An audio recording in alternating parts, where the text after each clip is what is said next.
I smelled a very bad smell. The moment the coffin was opened, there was a bloody footprint. But these people went crazy. They walked out of the room stiffly and pounced on their companions like crazy. These are the sacrificed brothers that the man in suits said. When everything was settled, a man wearing sunglasses came here. He found that the gate of hell was once in this house, and it had been cleaned. A voice asked who cleaned it. Mojin Nan said indifferently that he didn't know.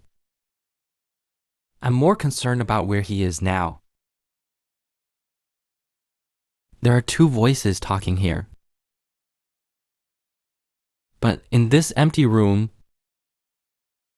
there's only one person. On the other side, Zhang Za was running wildly in the forest. He didn't know if those footprints were hallucinations. But now there is no time to think about this, because a group of people are chasing him. And the leader was the old man who guarded the boiler.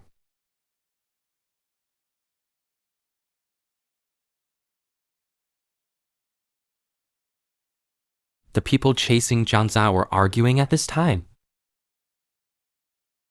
One person said impatiently that it was so dark. How to find? Li should check before throwing it into the furnace. Hearing this, Li was also helpless. He had checked it when it was delivered. The kid's neck was broken, and he was definitely dead. Who knew this could happen? The two sides were still arguing. One of them quickly came out to mediate. Now is not the time to talk nonsense. If this matter gets out, their business in the underworld will be over. Therefore, this must not be known to the client. That is to say, Zhang Za must not leave alive. Zhang Za, who was eavesdropping nearby, when he heard the word customer, he remembered the men in suits in the house.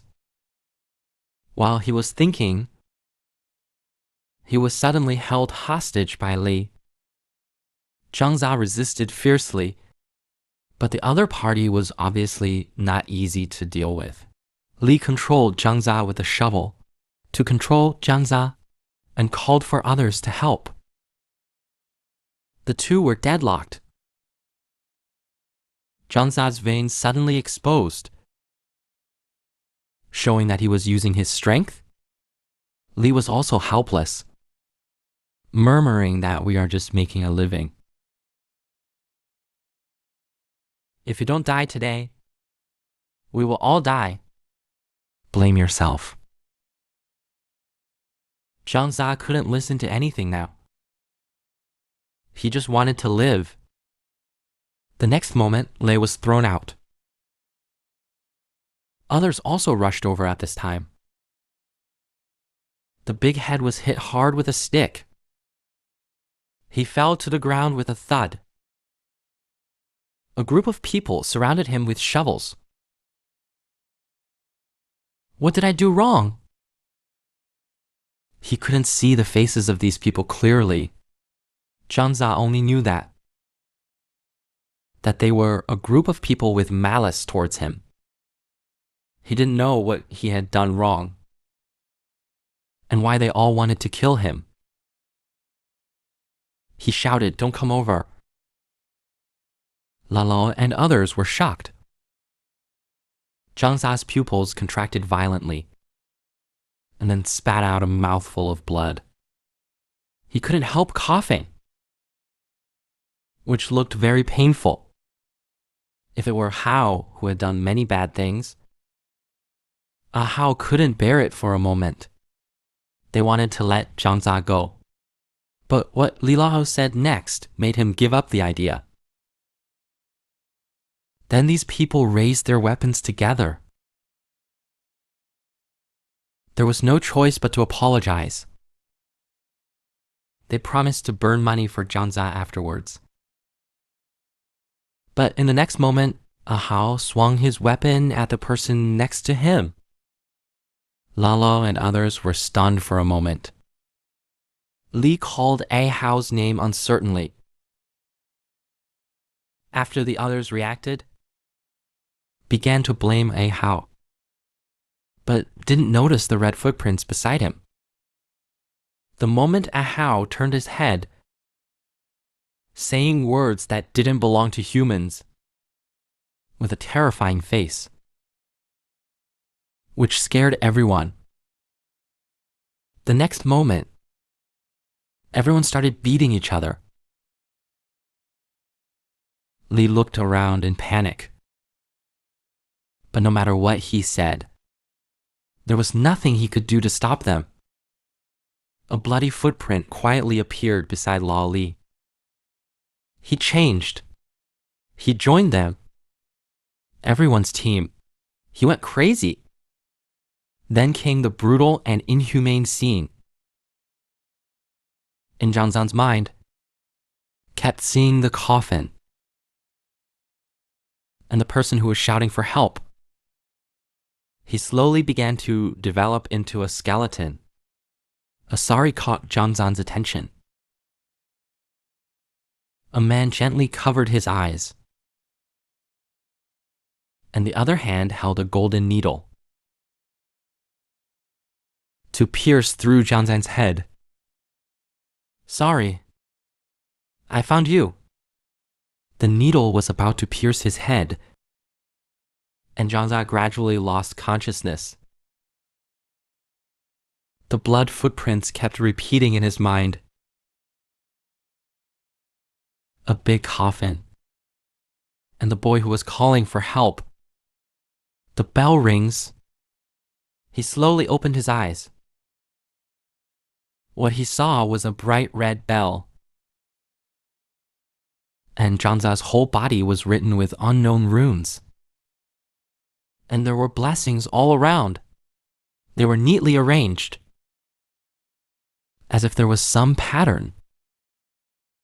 And on Zhang Shou's mouth wears a very distinctive mask,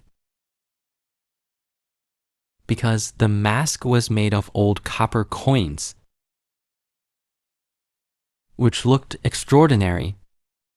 Zhang Shou's hands were tied with ropes, hanging a bright red bell. His feet were fixed by green candles. This picture looks very weird no matter how you look at it. Can you really do it? Miracle.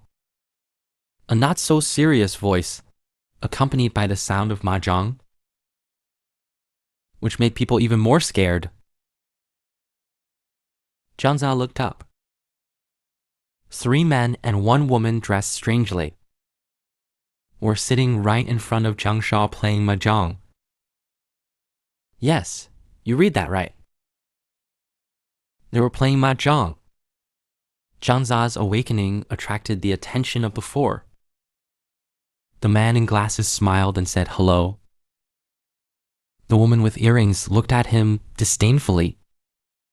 The pajama man stared at Zhang Za very seriously. The last man just glanced at him lightly. In such a strange place, the 4 people in front of him were playing mahjong. Zhang Za was sweating profusely. He sobbed and wanted to say something. The man in sunglasses and said sorry and took off his mask.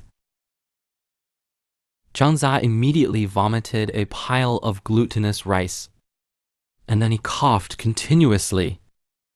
The man in sunglasses said not to be afraid. The glutinous rice is for disinfecting. Zhang Za didn't know what antivirus was, but he was now panicked. and instantly asked countless questions, like where this is, like what they wrote on themselves. Of course, he also explained himself. He really didn't do it. Zhang Za begged them to let him go. Sometimes people reach a point where their emotions cannot be stabilized. But some people always have stable emotions, such as the man in sunglasses. He gently comforted Zhang Za to calm down. Don't be nervous. If the string that ties the bell breaks, this sister will bury you. What gentle words! But his words didn't match his actions. And this cool-looking lady, her eyes are too terrifying. At first glance, it seems that the man in sunglasses is the leader. Then he asked Zhang Za's name. After understanding, he asked Zhang Za why he was in that house last night. This made Zhang Za feel wronged.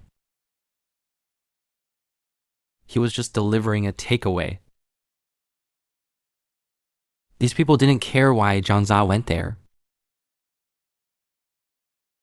The man with short hair asked who else was in the house. Who else was there? Hearing this, Zhang Za asked me, and then explained that there were many dead people. But he really didn't kill them. The lady's eyes fixed on him again. Zhang Za looked away awkwardly. He stammered and said there was a coffin. There was a child in the coffin. When he said that, the man in sunglasses changed his eyes. The man in pajamas? The man with a red wooden palm pointed at Zhang Za and said, "Then you took the coffin and the child away." This made Zhang Za's face distorted. He immediately explained that he didn't do it, and he was already dead when he woke up. He was already in the crematorium. Those people in the woods. The lady had already checked it out. They were all workers from funeral homes. Meanwhile, they also do some illegal work of destroying corpses privately. The main client was the underworld. The pajama man felt strange. Why did the underworld get involved? At this time, Zhang Za remembered those people who claimed to be police. They were the gangsters. The pajama man pointed at Zhang Za and asked, "How did you offend the underworld?" This made Zhang Za even more confused. He really didn't know. He was just delivering takeout. The man in sunglasses saw through everything. Those gangsters didn't know that. Zhang Za was also... He paused at this point and then continued, the underworld took the coffin and the child away. Zhang Za's uncertain answer should be. But at this time, the short-haired man denied this statement. The man with the crew cut held the golden needle. He said slowly that if the underworld just took the coffin and people, wouldn't have pulled it out. And this thing is at least hundreds of years old and has been extinct. So the child in the coffin was probably sealed for 300 years, and we don't know where it was dug out. They even built a special cemetery and keep him inside. This matter is not simple. Zhang Za didn't understand what they were discussing. He just wanted to know where he was and whether he could leave. The pajama man pointed at Zhang Za again and asked if it was his dad. Zhang Za quickly denied it. How dare he? He said so. He suddenly remembered the situation at that time. Hearing the sound of help, his eyes had already distorted, and unconsciously opened the coffin, and then pulled out the needle that had been extinct for a century.